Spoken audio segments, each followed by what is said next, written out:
Hello, my name's Alec. I'm the technical manager at Quelfire. You just actually caught me looking through the BSEN 1366 Part 3 test standard, 2021 version for service penetrations. But this actually brings me on to a good topic that our customers are asking. So in 2021, right near the end of the year, the standard for service penetrations was updated. And we got a lot of questions on, does this now mean that any evidence that was tested to the 2009 version, has that now been superseded and is not valid? So let's answer that. Quite simply, it is still valid, so don't panic. If it wasn't, we'd actually probably have the whole industry grind to a halt.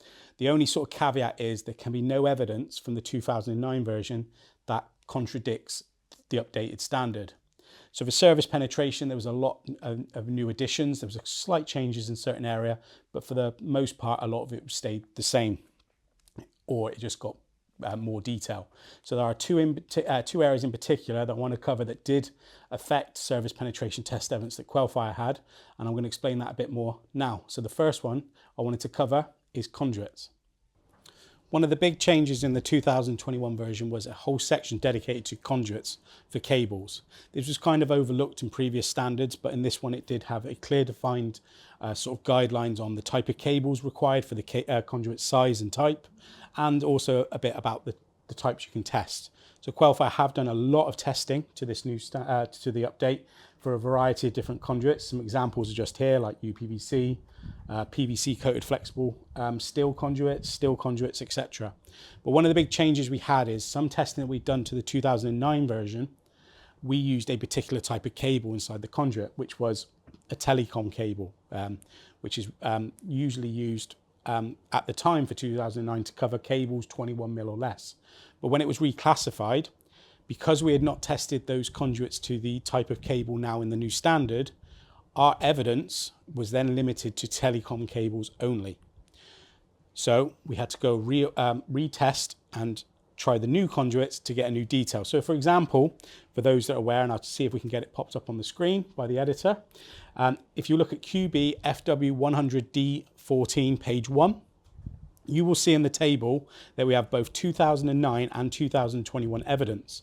So the same application has been tested, but where we did just the telecom cables, and that gets EI60, that was only to the 2009 version, and we used those F-type telecom cables, type F cables, sorry. The line below, where we tried the same test with the new cables, a part of the standard, that only achieved the EI45. So there is a difference. So you can see that the new cables of that standard are actually more onerous. So we should be testing to that. So you might think, oh no, we've got EI45. So that's where, if you look at page 2 of that document, you will see that we just changed the application slightly. So instead of having a 25 mil depth of HBE sealant, we had a full depth, and you can see we've increased that insulation. And in fact, if you go to page 3, where we've separated the conduits, because we normally do them in clusters, we've actually got all the way up to EI 120. So it's vital there to know that if your manufacturer hasn't done any more recent testing or haven't had their classification reports regularly updated, that you ensure that the evidence they've got, if it's to the 2009 version, is still applicable and doesn't contradict the 2021 version. Okay, so the next area that kind of did change, and I'm going to cover it now, is the cable configuration. So another change in the 2021 version was what's known as the cable configuration sort of setup. So in the 2009 version, there was a particular way we had certain carriers, especially if we're doing the full cable configuration. So you have trays, ladders, the type of cables on those carriers are all set in a defined manner. When we have the 2021 version, this slightly changed, and there are different positionings of the carriers. So for example, here, this is baskets with some cables on, but you obviously get trays and ladders. Baskets are not normally included in the test because a ladder and a tray covers these. But again, it's the type of cables that have been tested.